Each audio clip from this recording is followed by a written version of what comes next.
outside the historic Melrose Theater, which is now Sinema. Here to see my good friend Q. Let's go see what we got pushing beyond the menu.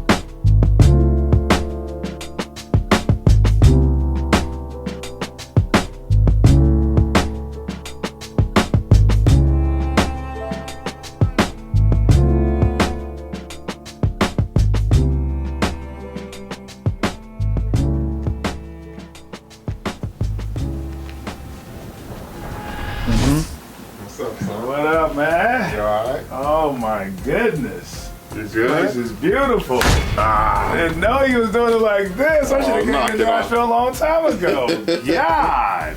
What's up? What's up? Man, show me this beautiful establishment, man. How you been doing? This You is good? incredible. I'm good, man. I'm good. Good, you know? good. Man, this is beautiful, man. Let me show you around. Yeah, what is this? Where are we in right now? What room is this? This is one of our private dining rooms. This Okay. seats up to 24 people, or you can split it off into 12. Okay, so this closes. Yep. And then, Gotcha. yeah, so it's like, you know, Nice. when we created the restaurant, we wanted like little nooks, basically. So we kind of navigated the restaurant through that. I partnered, me and my business partners, we Okay. partnered with this local interior designer. Her name's Kathy Anderson. Okay. And like one of the things she was like, man, people want to be seen, but they want to be private. Right. So like if you look upstairs, like it's just like a lot of different little nooks, you know, little see booths. the table for one right Yeah. here, working the table for two. Yeah. To see Jimi Hendrix on the wall. Yeah, a lot of rock photography, a lot of blues artists. Yeah. If you look behind you right here, we got like all the greats right here. Al Green, Ray Right. Charles, James Brown, B.B. King, Isaac Hayes. It's great. So, and this is all original photography upstairs in the lounge by Really? a buddy of mine named Robert Knight, based out of Las Vegas. Who came up with the idea for the decor? It was a collective effort. Okay. A lot of the upstairs is a lot of my thought process on it, and a lot of downstairs is really about Colin and Sam Reed's vision, who was Okay. my business partners, and they did a fantastic job with that. Nice, man. And nice. then upstairs is all about the music. Downstairs is all about Hollywood. If you can Okay. tell, like when you see the Yeah. photos and where it's designed, it's like old Hollywood Right, downstairs. and by the bathroom areas, right? Exactly. Okay, So cool. by the bathrooms, all the design, old old Hollywood stars Yeah. and stuff like that, like Humphrey Bogart and Bruce Lee and Sidney Poitier. Yeah, I've you seen know. the Bruce Lee. Yeah. So yeah. Who's the chef of this place? Cal Patterson, Okay. Chef Cal Patterson. We recruited him out of Chicago back in 2013. He's been with us since day one. Wow. He started out as a number two. Okay. He's our executive chef, man. He been kicking butt ever Yeah. since, man. He's been a blessing because it's just been one of the key positions I've never really had to worry about at all. Nice, nice. You know, he's a great collaborator. We've been doing it since day one, man. Nice, man. Yeah. We've been cooking for people. So, Okay. we won Best Restaurant a couple of times on a local accolade standpoint. We're very relevant in the city. We got a really good following. Nice. We're just trying to stay consistent and approachable. Right. And a good, fun environment with good service, amazing service, to Right. be honest with you. We do brunch every Saturday and Sunday. Both And we- days, wow. Yeah, That's every impressive. Saturday and Sunday. And then we do dinner Tuesday through Saturday. Okay, so you guys are closed on Mondays? We close on Monday nights and we close on Sunday nights as well. Gotcha. So it's contemporary American cuisine, Yeah. steak, salad, seafood, all the good stuff, fancy, fresh, Okay. a few local partnerships on the farming side, a lot of vegetable-driven dish. We accumulate a bunch of different ideas collectively as a team. And Nice. It's been nice, man. It's Nice, been man. fun. It's been Place fun. looks amazing, man. Appreciate it, man. Yeah, I haven't seen anything Appreciate like it. this ever. Yeah. So this is upstairs. I want to show you a couple of spots downstairs. Okay, too. cool, yeah. Yeah.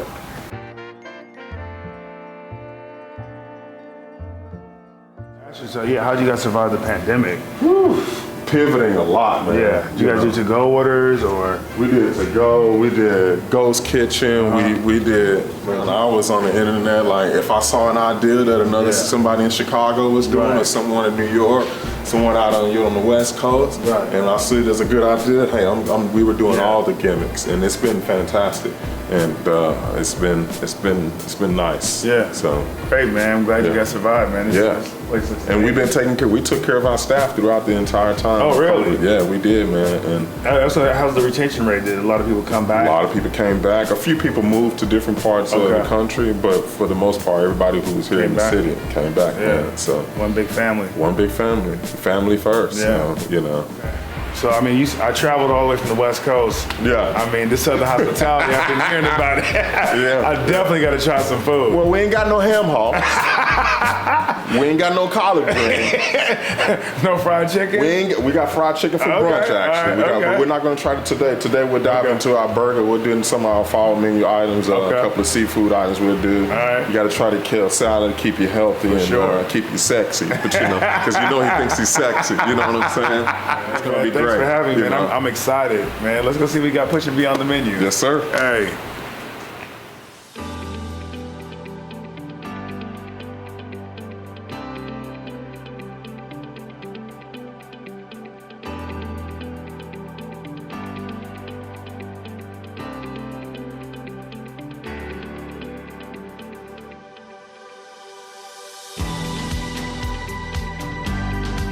I mean, I just wanted to know. I'm trying to figure out, like, so we're doing all fall menu today, right? We're doing most of it. We still Okay. got a couple dishes we're going to be working on. When we put dishes out, B, we want to make sure people come back and eat it again. So that's his specialty, and he's really good at like, do you like it? Oh my God, I want to eat this again. So that's kind of like what we're trying to do. So, you know, when we first opened the restaurant, I felt like we were trying to cook for us, and we really found our identity about 3 or 4 years ago when he really honed into his position, and now he's just like cooking for the customer, cooking for the guest that's coming in the door. So, and this is stuff that we've always been proud of. So, Well, I mean, the whole concept of the fall menu is simplicity and elegance. Yeah. That's what we're going for. It's getting colder outside. The leaves are changing color, so we want to focus on those colors and just the vibrancy of the environment around us. The funny thing about this though is, how can he do this without trying to do dishes that I like growing up? Like sometimes I'm like, Chef, can we put some damn fried chicken on the Yeah. menu? Just We for need brunch. A half a rack of ribs or something, you know, but that don't work out that way sometimes, you know. So up first, we got a baby kale salad. Yes, sir. We're going to throw in the Honeycrisp apples because when it comes to apples, man, be Honeycrisp or be nothing. Then with salads, the philosophy is it's kind of all in the vinaigrette. Yeah. Right, you want the ingredients to speak for itself and the vinaigrette to really emphasize what you got going on. So on this one, we have a sage and maple vinaigrette. So that really makes the kale pop. It's going to sweeten those earthier notes, and then you're going to have the crispness from the apples, and so it's going to balance all really well. And you hear that, right? Sage, maple, apple, and it's balanced, fresh, letting the food speak for itself. And putting a bunch of crazy stuff in it that's going to make people like, what the hell? It's just, it's really simple and fresh and familiar, you know? Minimalist is definitely a good approach word for it. So then we're going to top that off with a manchego cheese. So it's going to be a cave-aged sheep cheese. Just a little bit of that. You said manchego cheese? Manchego. What's a manchego cheese? And where's it from? Do you know? Cut. I have no idea. Keep rolling. So this one is going to be a baby kale salad with Honeycrisp apples, a sage maple vinaigrette, and manchego cheese. It's beautiful. Every time a customer walks in the door, they're going to start out with that salad. You know what I mean? So you want Brandon to taste that? Yeah, absolutely, man. Pretty legit. We got the burger up next for you. You should try this burger, man. All right, so the burger we're running is a Porter Road Butcher grind. Yeah. So, What kind of bun is that? So what we have here is a house-made sweet potato bun. It's a sweet potato brioche, and then we're going to use this. So it is a 50% cheddar and Gouda blend on the actual burger. Then we're going to go salad's perfect. patty. We like the double patties. It's just something about 2 4-ounce patties over 1 8-ounce. And then we have the chicken fried onion rings. So we did it. That's fantastic. That's going to come with a side of barbecue sauce because I've eaten this way too many times. It's reminiscent of my favorite burger when I was growing up. Don't judge me on it, but it was the Western burger from Burger King. Yeah. Like that dollar one with the not good onion ring on top and the not good barbecue sauce, but I was like 8, and it was phenomenal. So, you know, had to run it. Boom. Wow. It's awesome, right? A lot of people split it, but then we have to upsell. So, Brent, honestly, if you don't like this burger, you're not allowed to come back here ever again. I'm gonna cut this. Yes, sir.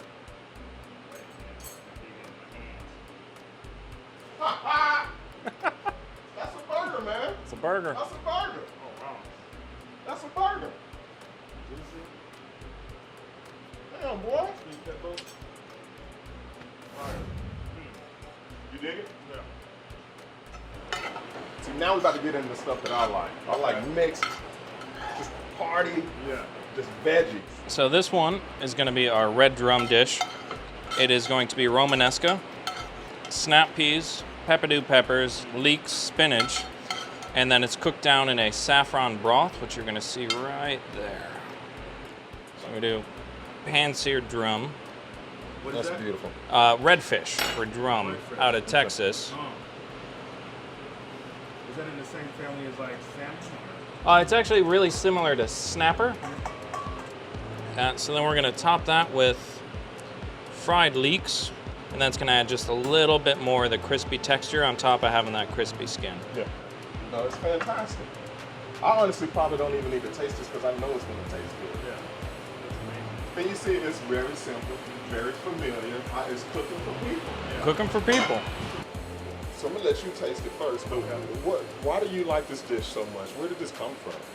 On occasion, you know, we'll all hit brick walls when it comes to creativity. Yeah. And the best way to do is force it and just order a bunch of random stuff. Improvisation. Yeah. Improvisation.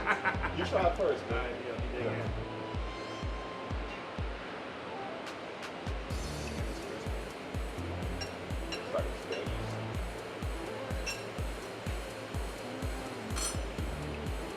Perfect. My favorite thing about this one is there's no starch. It's all vegetables, broth, and fish. And so, yeah. Vegetables, fish is really super tender. Yeah. It's not over sauteed. Okay. Like you feel good about yourself after eating this one compared to the burger where it's not feeling too good. What's the sauce? So that's going to be a saffron brodo. Okay. Really good. Just light, simple, elegant. Good shit, boy. Good job, my brother. Thanks, man. All right. All right. We're done. So Q, man, you got me here at this amazing bar. I mean, I don't even know what to pick from here. Stuff I've never even seen before. Really? Yeah, man, I'm really blown away right now. What's your cocktail and wine program all about? Well, the first thing I want to say is, and these guys can attest to it, the main thing that we wanted to do is come to the realization that we're not doing anything for ourselves. Okay. The drinks that my guys make, the wine program that Brett has put together, what though? Like for yourself? But like if you're not gonna make a Jack and Coke, but right. But like the issue that I always see that's a common thing with people get really egotistical about their cocktail program, about their wine menu, and all this shit. That like it's like. We've made that mistake before. All right, I'm gonna make this drink because I like it and I'm special and I'm the best bartender in the world. I've been a server here. I've been a bartender here. I've seen what people come in expecting. And the whole thing, like he was saying, is just balance. Okay. So you have to meet in the middle and say, listen, like, I want to educate you because, I mean, for me, if I go home and drink a vodka soda, that's cool. Yeah. So if somebody comes in and wants a Jack and Coke, I'm not going to judge them. Like, everything has its place. But for us here, we wanted to make sure that the cocktails are interesting, they are approachable, you can easily explain to people what it is, but it's good, it's creative, you know, because we're not the ones drinking it, it's the person we're putting it in front of. And you don't want to feel stupid ordering something, like, what is that? And you're scared to ask what that ingredient is, and the bartender's looking at you like, oh, you don't know what this is? Well, not even just the bartender, too. We have an entire serve staff that still needs to be able to explain those cocktails to tables. I would love to walk to every table and be like, yeah, this is everything that's in this drink. Yeah. But when you have 12, 15 servers that need to be able to give the basic breakdown of what ingredients are that go into that cocktail, they need to know it in the most explainable terms. And you know what's funny about this? It's funny how this ties into what you do at Beyond the Menu. The components of Sinema is really based on the culture. Right. These guys excited and being culturally connected to the things that they're creating. Yeah. Hospitality, obviously taking care of our guests, Yeah. and the lifestyle that we've built into this restaurant. Yeah. Like the things that are really familiar. Yeah, and it's great. Those are the 3 components. So Yeah, man, this is amazing. we should drink something. Yeah, let's Yeah. try something, please. Cut. Cheers, buddy. Cheers, man. Good to see you. Good to see you too, man. Can't wait to taste. Be careful on that. I know you've already eaten, but you might do some cartwheels on the bar after that drink. God. Isn't that great? Oh, Yeah. savory. Roger, where'd you get the name from on that? That one's called Earth Crosser. You guys remember the 90s band Veruca Salt? Well, he don't. I don't. But Yeah. And yeah. this is again what we're going back to. Of you got people coming in here and they may have heard about it, they may have talked about it to somebody else or seen it at a party, at a liquor store. They don't get a chance to just open Yeah. it like we do. Like we get to try so much stuff all the time. If you have our rich scallop dish, Yep. this can go with that because this our scallop dish. You think shellfish, Yeah. it's gonna be really light. You got to do light. No. And I think that's why we've survived as a restaurant, like even during COVID. Like, we've been here since 2014. And I think that our reputation has been intact because of how we treat people. We're not trying to do too much, and we just kind of let things speak for itself. This is kind of like California traditional wine. You can have this by itself. So, Yeah. but yeah. So I hope you guys like that. Cheers, guys. Yeah, thank you so much. Appreciate y'all so Of course. much, man. This is great. It's one of those things that for us, we're not afraid to be humble about what we do because we care about the people coming in here. Yep. And that Yeah, goes exactly. right back to we're making drinks for people, not for ourselves. Exactly. I Always learned a right. long time ago, guys, that not everyone has heard of the Delphonics. Cheers again, guys. Thank y'all so much. Yeah, You guys. absolutely. Yes, sir. Of course. All right. So Q, you guys have been here since 2014, correct? Mm-hmm. And speak to me about the culture piece on, why you guys have been here together for this long, for what, 7 years? 7 years, man. Yeah. For me, I think that one of the key components for us, for me, is trust.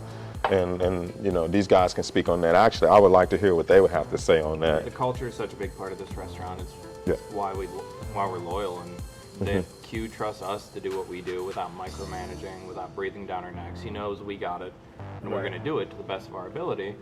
And because of that, we'll always be loyal to him and just the Reeds in general. Because It was very much about, hey, yes, we're coworkers, but we're kind of a family. Yeah. I mean, there were days where, during the shutdown, Roger took somebody a pre-match cocktail for their birthday, just dropped it off the doorstep. Nice. Kyle would. That's Southern hospitality. Yeah, exactly. I mean, but that's the thing we've always tried to build here is you trust us and we will trust you. Of the 4 of us sitting here, I'm the one that wasn't here since day one. Yeah. People just put a trust in me. I put in a resume on just no notice. Nobody knew who I was. They just saw a resume and they trusted me enough to put me into a position. And that's got to feel good for you too, because being, a transplant from another city, and then you're already coming into another family that's already been built from day one. It's like, okay, who do I trust? Who can I talk to? Like, who can I lean on? I knew I was in good hands. Day one, I walk in and I meet this guy. Yeah. First shift I worked, I walked in and he walks up to me, puts his hand on my shoulder and goes, "You must be the guy from Cleveland." And I was like, "Yes, sir, that's me." And he holding onto my shoulder, looks me up and down and goes, "You're gonna fit in," and just walks away, walks up the stairs, and I'm like, "All right, we're good here." That's good. Give me something that is a pet peeve of yours from either a customer or a team member standpoint that you get annoyed about, and give me something that you feel like you want to continue to grow in your career moving forward.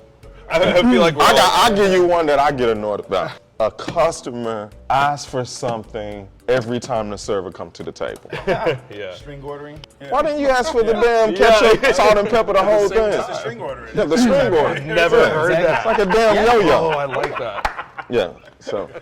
No, I'd say my biggest pet peeve with guests, specifically at brunch, because we have a very specific brunch clientele. Brunch and is tough. I love them. Brunch is a But beast. we are the bachelorette capital of the country right Yeah. now. And so what happens is we have one table in the dining room that'll start going woo, and the entire dining room starts wooing, like in unison, and it's the loudest thing. Yeah. And It carries up the stairs. Yeah, we're trying to call out tickets and figure out what we're doing, and all we hear is just constant wooing. My thing is back to what we were saying earlier. It's hard to expect everybody to understand what's going on. So they're like, I want a cocktail that's not too sweet. Or I want a wine. Do you have a red wine that's kind of sweet? I'm like, well, do you want a port wine that like naturally has residual sugar, or do you want like a bright cherry like Pinot Noir? It's like, guys, like I can get you there. We're gonna get you there, but like you're not like a lot of people don't know how to ask the right questions, and it's hard to get the staff to feel comfortable always asking these things like he and I would do, and you know, by the end of it, they end up getting a Negroni or something like that. You know, it's like the one big thing that bugs me is the whole, well, just make me a cocktail, surprise me. Oh God! What do you want? Tell me anything. I don't know. What would you like? And I pour them a shot of whiskey, and they're pissed off. It's like, oh, like just make me a cocktail. Well, give me any direction. Yeah. But that all kind of goes back to the conversations that we were having earlier. It's about the guest. Yep. Mm-hmm. Yep. You gotta come and meet them in the middle and find out what they want. Right. It's like, yes, you might come to me and say, I want a cocktail, but guess what? I'm gonna ask you all those right questions and just come to that center point and get you that cocktail that you actually want. Whether it be something on the menu, something I put together on the fly, or just a classic cocktail. Yeah. Because there is a classic cocktail for every drinker. Yes, sir. I mean, Kyle, do you think you see anything that you hope and wish for the future of hospitality, either for yourself or just for the culture as a whole? Yeah. My biggest issue with our industry is the toxic, abusive environment it is in a lot of kitchens and a lot of restaurants. And we're blessed to have been able to create one where it's, we're all human, we all make mistakes. We fix them together as a team. But a lot of restaurants aren't like that. And I just want to see that go away. Yeah. I love that. There's no reason. It's 2021. There's no reason to be totalitarian anymore. Right. Yeah. Like, I couldn't do it without my crew. And most chefs are running around thinking they could, but no, they're everything to me. Yeah. But you right. Kind of spinning on that same thing, just kind of the elitism that kind of comes with a lot of the bar culture. Yeah. And there's been a lot more just unity amongst bartenders. A lot of sharing recipes and things like that, and it's a good change. Yeah. And I just want to see it continue. To Roger's point, I'm like, oh, preach. But like for me personally, one of the things I want to see moving forward with the industry, not just Sinema, not just Nashville, but across the board is, it's not even just on the industry side, it's also on the guest side. And that's, don't walk around like we have all the answers. Yeah. Right. Everybody needs to be willing to learn new stuff, try new things, listen to one another, and say, I don't know your background. Like, I don't walk around to other places and say who I am. I just want to come out and have a good time because I'm a guest. Yeah. Gotcha. Don't always stay a professional, even if you're not a professional. Right. Yeah. So I guess everybody's staying humble on both sides of the coin, because that's one of the things that the industry kind of had to struggle with coming out of COVID and stuff like that. So Gotcha. That's one thing that I want to see in the next couple of years, and I think we can get there. So. I got my answer. Mine's quick and easy. Oh yeah? I need, this is for restaurant owners only. I was gonna say, I just ranted. Pay attention to your playlist in your restaurant and your lighting. That's it. I want to see more of that. Don't assume because your artwork is cool and your staff is amazing, but if the music's shitty and the lighting's bad, nobody wants to be in that vibe, man. You feel me? Yeah. Keep going, keep growing, keep pushing me up. Yeah. All right, so you guys, man, this has been awesome. The Southern hospitality is unreal. Yeah. Especially me coming from, the big city of Los Angeles. I mean, I feel at home. Like I'm ready to move in. Yes, so, sir. You got an opening? We got a lot of couches in here. Yeah, we got a lot of couches in here. Thank you to everybody, though. So, Appreciate you. This has been an amazing journey. So, yes, sir. Like I always say, man, keep going, keep growing, and keep pushing beyond the menu.